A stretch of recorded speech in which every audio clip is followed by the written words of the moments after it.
Hello bakers and welcome back to another take and bake video, and this week we have one of my favorite desserts, the chocolate cake, a perennial favorite. And what do we need to have a good chocolate cake? It's got to be moist and gooey and ooey. Just look at that. Here we go. To start off, we're going to want two 9-inch cake pans that have been buttered and floured, and preferably with some parchment paper at the bottom. You can see here I did a very poor job of cutting mine into perfect circles, and I will pay the price for it later, so do as I say and not as I do, and if you're using parchment paper, make sure it fits the bottom.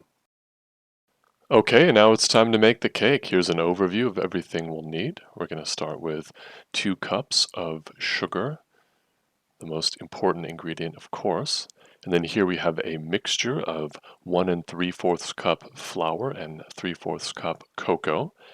And then a little mixture of 1½ teaspoons each of baking powder and baking soda with 1 teaspoon of salt. So now we have all our dry ingredients good to go, and we're going to give those a nice little mixture before we add our disgusting looking slurry of liquid ingredients.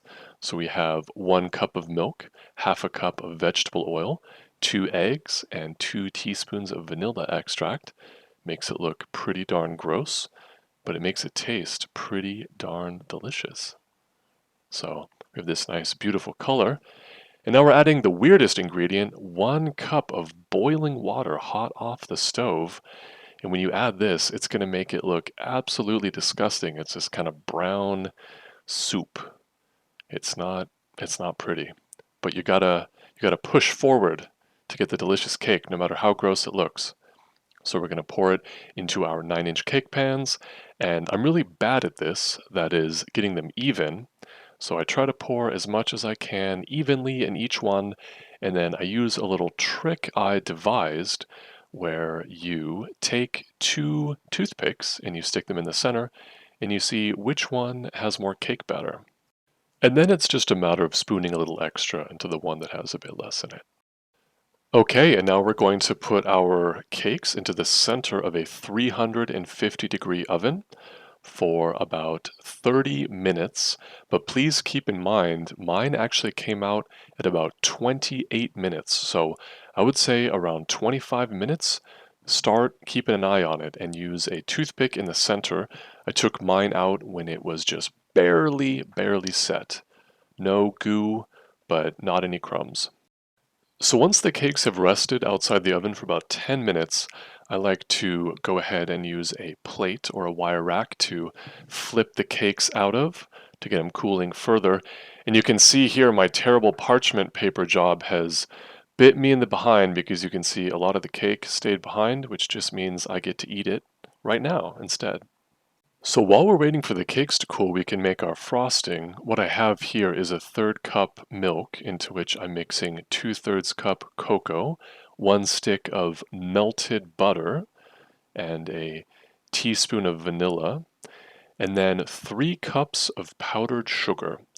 And mine ended up being a little too thick, so I added probably 1 tablespoon of milk at the end. I knew it was too thick because the frosting was staying in my whisk, turning it into the dreaded club when you want it a bit more pliable, a bit more silky smooth when you're frosting your cake. So keep an eye on it, you may need to add a bit more. And here I am using the same trick to flip the cake onto the serving platter, my little cake holder thingamajig.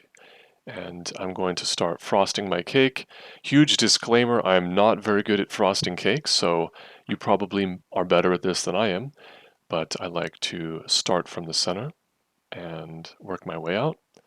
And then when I have the first layer done, I put the top layer on, and then I do the same thing, starting from the center, applying gentle, even pressure going out to the edges until the top is done.